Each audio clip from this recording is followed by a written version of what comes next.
तो आइए बात कर लेते हैं सिंह राशि की। सिंह राशि के जातक मंगल का यह गोचर आपके सेकंड हाउस में होने वाला है और शनि महाराज आपके 8th हाउस में ऑलरेडी गोचर कर रहे हैं। तो देखिए मंगल का जो ये गोचर है आपके लिए कुछ विशेष रूप से सावधानियां रखने की जरूरत है आपको, ठीक है। तो सबसे पहले बात कर लेते हैं आपकी 8th हाउस की। मंगल की दृष्टि 8th हाउस पर है और शनि महाराज की पूर्ण दृष्टि मंगल पर है। तो इससे आपके चोट लगने की, आपके एक्सीडेंट होने की, दुर्घटनाओं की जो कंडीशंस है वो ज्यादा बन रही है। देखिए मेरा ये काम नहीं है आपको डराने का, लेकिन फिर भी कुछ ऐसी चीजें हैं जो बोलना बहुत जरूरी है। तो अभी आप अगर ड्राइव करते हैं और लंबा ट्रैवल करते हैं काम के लिए, तो आपको ड्राइविंग पे बहुत ज्यादा ध्यान देना है। कई बार ऐसा होता है इस टाइप के गोचर पे कि हमें छोटी सी ही चोट लगती है या हम जरा सा ही गिर जाते हैं, लेकिन चोट बहुत ज्यादा लग जाती है। छोटी सी चोट भी बड़े इफेक्ट दे जाती है। तो इस टाइप की चीजों का आपको बहुत विशेष रूप से ध्यान रखना है, ठीक है। तो अपनी हेल्थ का ध्यान रखना है। ड्राइविंग करते हैं, बाहर जाते हैं, तो उस चीज में आपको विशेष रूप से ध्यान रखना है। दूसरी चीज ध्यान क्या रखनी है, आपके जो मंगल की दृष्टि है वो आपके 5th हाउस में है और शनि की भी दृष्टि 5th हाउस में पड़ रही है। तो अगेन जो भी लेडीज प्रेग्नेंट हैं या प्रेगनेंसी का टाइम चल रहा है, उनको बहुत ज्यादा ध्यान देने की जरूरत है। आपके अगर डिलीवरी होने वाली है तो सी सेक्शन के चांसेस बनते हैं, आपका मिसकैरेज के भी चांसेस बन रहे हैं, प्रेगनेंसी में कॉम्प्लिकेशंस के चांसेस भी बन रहे हैं, ठीक है। तो अगर आप इस टाइम से गुजर रही हैं तो अपना विशेष रूप से ध्यान रखिए, कहीं भी किसी भी प्रकार के ट्रेवलिंग से बचिए।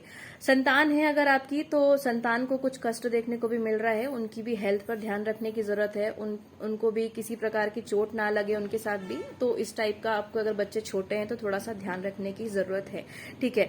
धन संबंधी क्षेत्र के लिए अच्छा रहेगा। थोड़े बहुत व्यर्थ के मतलब दवाइयों के इस टाइप के व्यय तो दिख रहे हैं, लेकिन फिर भी ओवरऑल आप अपने धन को संभाल करके रखिए और जरूरत के समय पर ही उसका इस्तेमाल कीजिए। व्यर्थ के खर्चों से आपको बचने की जरूरत है, ठीक है।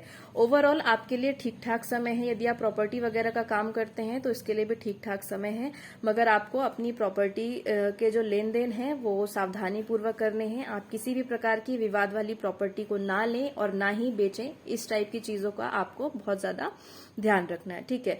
तो मंगल ओवरऑल आपको थोड़ा कष्ट तो देने वाले हैं, लेकिन यदि आपके बर्थ लग्न में जब आपका बर्थ हुआ था उस टाइम पे मंगल की पोजीशन अच्छी है आपके, तो जो भी आपकी परेशानियां हैं या जो भी कष्ट हैं वो कम होंगे। यदि मंगल उस टाइम पे भी खराब स्थिति में था तो अभी तो थोड़ा ज्यादा ध्यान देने की जरूरत है। एक बात का ध्यान रखना है आपको, अपनी वाणी पर बहुत ज्यादा नियंत्रण रखने की जरूरत है। अगर आप अपनी वाणी से अच्छा बोलें तो बहुत अच्छा है, और अगर अच्छा नहीं बोल पा रहे हैं तो कृपया करके शांत रहें वहां पर। ज्यादा बोल करके या व्यर्थ का बोल करके अपना आप तो व्यर्थ के विवाद से बचें, व्यर्थ का बोलने से बचें, शांत रहें और सावधानी पूर्वक सारे काम को करें तो ये गोचर आपका निकल जाएगा। उपाय क्या करने हैं आपको, मंगलवार के दिन हनुमान जी के मंदिर जाइए, शनि महाराज के मंदिर जाइए, उनकी पूजन करिए, उनको गुड़ चने का प्रसाद चढ़ाइए और गरीबों में बांटिए।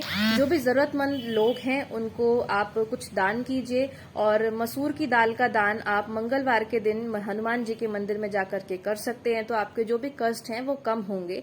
और यदि ज्यादा व्यर्थ का व्यय हो रहा है तो आप अपनी कमाई में से जो भी आपका इनकम होती है उसमें से कुछ पैसे निकाल करके और जाकर के मंदिर में आप दान कीजिए। मंदिर के लिए कुछ ऐसा सामान ले आइए जो मंदिर के लिए उपयोगी हो, तो इससे आपके कष्ट कम होंगे। ओवरऑल आपको ध्यान रखना है और सावधानी पूर्वक अगर आप रहेंगे तो आपको ये टाइम बहुत अच्छे से निकल जाएगा।